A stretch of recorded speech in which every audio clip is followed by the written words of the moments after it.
Hey guys, welcome back to the channel. My name is Bonisile, and I'll be doing footy notes with you, reflecting on Arsenal's 2-0 away win at Port Vale, and then we'll look ahead to Arsenal away at Newcastle in the Premier League this coming weekend on Sunday. I'm glad I didn't record earlier about this game actually, because there was a lot of I like most Arsenal fans and like most football fans, when your team plays, soon as the final whistle goes, you want to hear what people are saying, and you want to, those of you who and who are like me, who care enough to listen and watch broadly what's being said. And a lot of Arsenal fans, rightly, wrongly, I don't care to say it was right or wrong really, but a lot of Arsenal fans went in on, boring and whatnot. And to be honest, if I had spoke sooner on this, I'd be saying the same things, because it did look at times a bit. I don't want to say the word cautious, because I think we're overusing it as it pertains to Arsenal, but I do think we play with the team in front of us too much. I think Arsenal players play with the ball, with the game in front of them, and maybe it has a lot to do with this rest defense talk that we've been hearing about a lot more since the Arteta days. And I remember just messaging around that on one of my socials, and that we are leaving the ball too much with the defenders and so forth. But because I think you're going to hear about all of that, and you've already heard about all of that from elsewhere, I'm not going to focus too much on that, if I'm being honest. With some distance, I also understand that like Arteta made 9 changes, and that's a whole lot of new relationships. Norgard was getting his first start, and I'm going to get to what I really think about this game, which some of you may already think. Norgard getting minutes, Ben White getting minutes. To me, that was where I kind of landed after listening broadly to what everyone was saying, and kind of like simmering down from my, some of my in the game, because as you watch the game, you'll get frustrated, and that makes sense. So I kind of titled this game a fitness exercise. I think I'm okay with that in the middle of September, and you have key senior figures in the team who have had their injury, who have had their season disrupted by injury. You have Ben White, who played maybe 1.5 games before today, but has hardly played, right? And I know we're 6 games in, but like he's hardly played for Arsenal most of this year. And we thought we had him back in preseason. He was starting to look sharp, and he really did. He really did. And yet, things don't seem to be progressing the way we all want for him in terms of fitness. Saliba had an injury to finish off the season last year, and he's had an injury since the Liverpool game. Basically, he only played 4 minutes in that game and has been out, right? Missed the internationals and all of that. Saka, another one we lost against Leeds, second game of the season. So he got 45 minutes at the weekend. Saliba got a whole 90 at the weekend. So like these people need minutes in their legs. And then Christian Norgard, I know he's not a big name player for us. However, Declan Rice and Martin Zubimendi can't play all the minutes in central midfield. They just can't. And so to get minutes into all of these guys' legs was very important. And then to get through that game without injury, like getting minutes in these guys' legs, Saliba, Saka, Norgard, Ben White, and then getting minutes also into the legs of important young players who have not gotten involved, even though they have not been injured. But like Miles Lewis Skelly went from playing almost 90+% of all Arsenal games from January to the end of the season at left back, to a limited role so far this season. I'm sure he'll get minutes, because whether Calafiori stays fit or not, he as well needs to be looked after, because since he's arrived at Arsenal, he's had a lot of injury problems. So minutes for him. Mosquera has had more minutes than he expected, but I think he might have considered himself a little bit unlucky. It's William Saliba. You're gonna be on the bench if he's fit. Even though I didn't think Arteta should have played Saliba from the start in that game against Manchester City. I thought he should have continued with the youngster and given Saliba 90 minutes in this game. But he went the way he did, and it worked out okay. A lot of people are not happy with the result, and I think the boys aren't happy with the result too. But Mosquera gets 90 minutes, left centre back, and then at right back. So he's a player who's quite versatile, and he's going to be very useful. Keep him happy, keep him ticking along. Noneri gets another. I think this is his first 90. I know he's played early in games when Odegaard has gotten hurt, and gotten 80 plus minutes, but this was a start, like an official start, and played the entire 90. And then Max Dowman, he's being prepared for a bigger squad role this year, and with Noni Madueke, this means getting him reps to play with the senior team is going to be important as many times as you can, so that he doesn't only play in 30-minute cameos. And I know this was not a long run. Like, I know he got more minutes in that game against Leeds, but he came in and showed flashes. And actually, I was really, really impressed with him and Ethan as the two young players in the offensive roles. I don't want to lean too much into like they're young and they're playing free and brave and whatnot, and pit them up against the elderly players. But there's something in their own right that these boys are doing, and I don't want to compare it with anyone else. I just want to praise them, because I think Max's football IQ, as Arteta spoke about at the end of the game in his press conference, it's unquestionable. It's so obvious.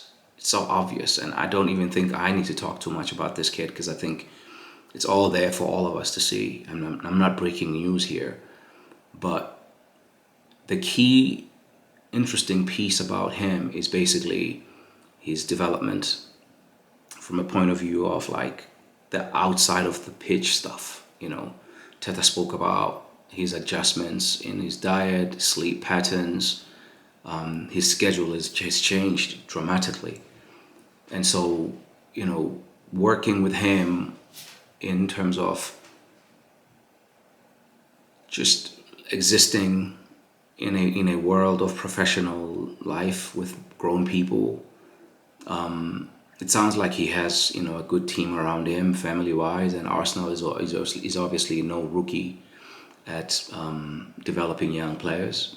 Still, it's not easy. Even when you have all these people around you, you still have to go and do the things. But you wouldn't be able to tell from the way the kid plays. You can't tell that there's a lot of weight on his shoulders. And Ethan, I've done several short videos on Ethan Nwaneri, and for me, I think again, we're watching a player develop in front of our own eyes, and so I don't want to go too critical on the things that he can't do. What I'm seeing though is progress every time I see him in midfield. I'm seeing him hold defensive positions a bit better. I'm seeing him pressing people. I'm seeing him not just go solo in the press, but go, in a coordinated way with fellow teammates. I'm seeing in Ethan another thing that I like about him is that when teams try to, because like Arsenal play a game where they force teams back in a way, and so like you end up having to face a low block, even if a team was not planning to do a low block. You're facing a middle to low block because they try in the beginning sometimes, and then they give up quickly because Arsenal is very good at playing out the back. Very good. Even with Kepa. Kepa can play out the back. And so what then ends up happening is that you need Ethan's skill sometimes, because he is such a vertical player. He's got. I think I did a short video saying Ethan gives Arsenal thrust in the way he plays, and I'm not seeing it so much from his in between the lines passing. He's able to put a pass through, and he's got a good pace of pass on him. But what I like about him is his ability to beat his man and then change the picture that way.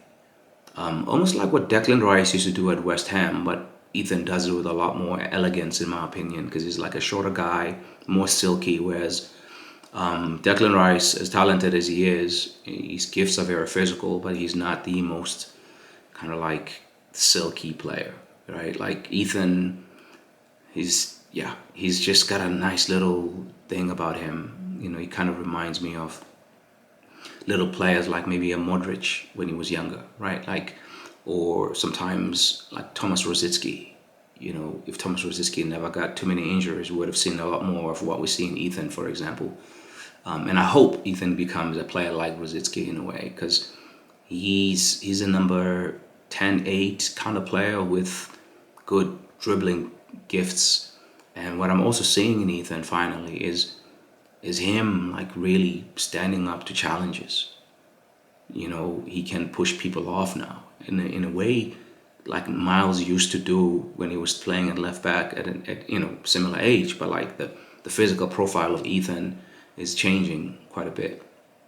So I like that. I like that you know, he's a player who is finding his feet in the team. He's not yet arrived, but he's definitely working in that direction. And each time I see him in midfield, I really, really am happy with him. Now you can nitpick and find, you know, flaws in his game, you know, but that's not what I really want to do today. I really want to praise his performances in midfield, understanding that he's playing against men now, where, you know, he's played a lot of football where things were easy for him because he was playing with kids similar age to him. And at that age, he was probably physically equipped, and his brain was working faster than everybody else's. But playing him in the men's game, it has done him no disservice at all, in my opinion.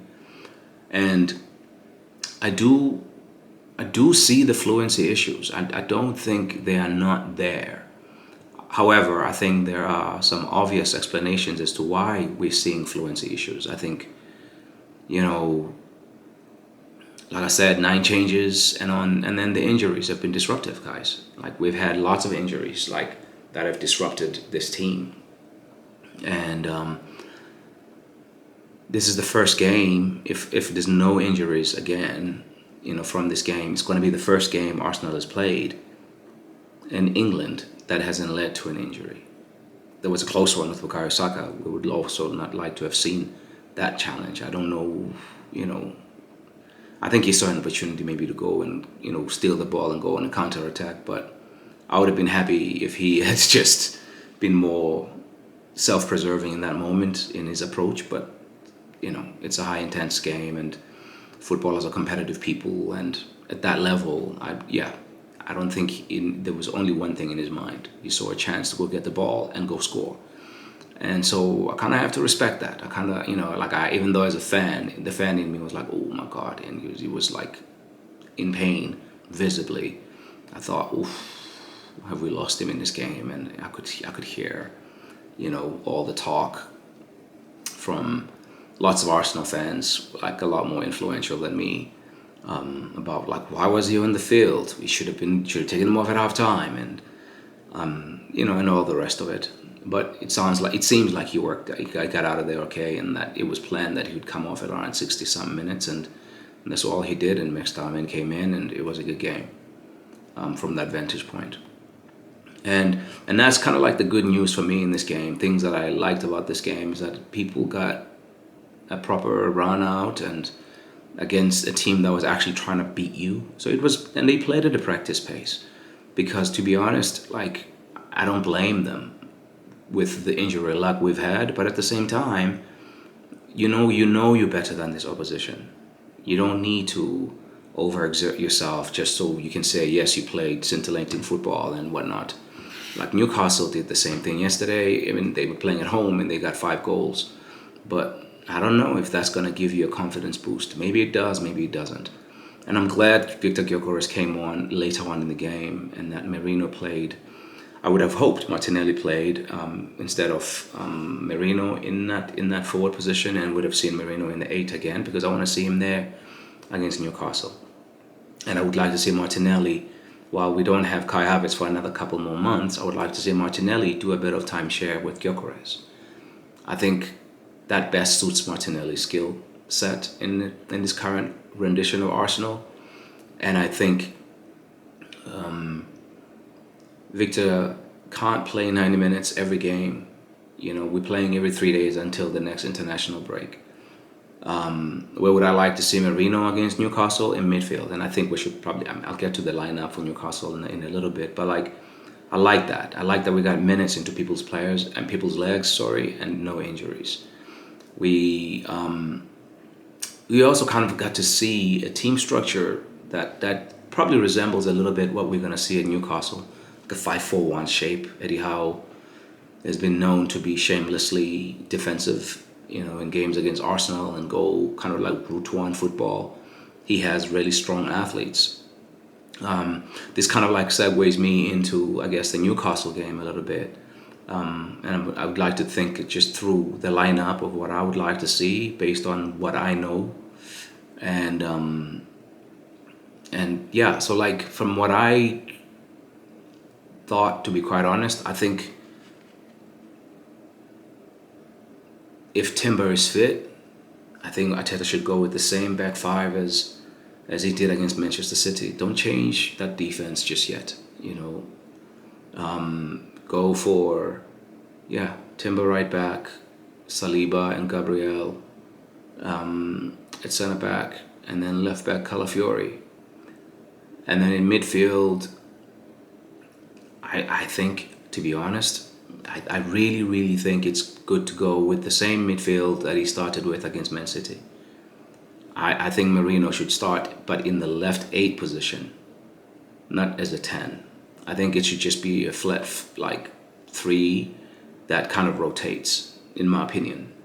And I think you have Zubimendi in the deepest position, and you play Declan Rice on the right side of that midfield. Like I know that Arteta probably will do Rice left and Merino, because he likes those angles of like the wrong-footed central midfielder in those attacking positions. He likes to have that kind of that dimension, I guess. But just for this game, because Newcastle are going to sit deep and they're going to give us very little time on the ball, maybe it might be better to have the 8, 10s or whatever in their strong foot. But if you're going with that midfield, I would then have on either side of the centre forward, I would have Bukayo Saka and I would have Eberechi Eze. And then the centre forward would be a debate.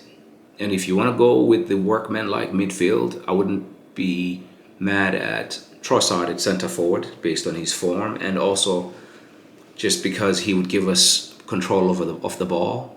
So I guess I'm arriving at a midfield 3 of Rice, Merino, and Zubimendi, with a front 3 of Eze, Saka on the flanks.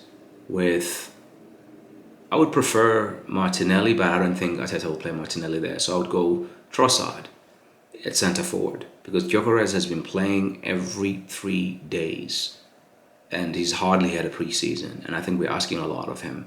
And I think Newcastle have centre backs who can match him physically in Sven Botman and Fabian Schär and all those dudes. However, I think if you have both Gyökeres and Martinelli on the bench, 55 minutes, 60 minutes into the game, and you let them go running wild against a tiring Newcastle defense, now there's an approach that I would like to see, if I'm being honest. And me asking for Trossard or Martinelli in the centre forward from the beginning is not anything of, like, I don't want to see Gyökeres in the team. It's more like, I think this guy has come in and has played a lot more football than I think he should have been playing if Kai Havertz was available. but Kai Havertz is not available, and so that has resulted in Gyökeres, which has been it's been good for him to get to get a lot of reps with the team, getting used to like playing with your teammates and all of that. It's awesome. I'm not gonna like dismiss that, but I do think having run and run and run as much as he has so far this season, it might be beneficial for him to share some of those minutes, and maybe we get to see him coming from the bench. I liked a little bit of what I saw in terms of like his sharpness and his hunger when he came on. I know it was against lower league opposition, but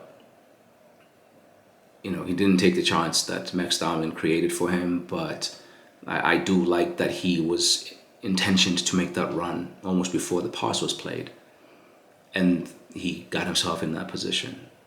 So I would like to see him and Martinelli play in the same 11, but like from 60 minutes to finish the game, as the so-called finishers.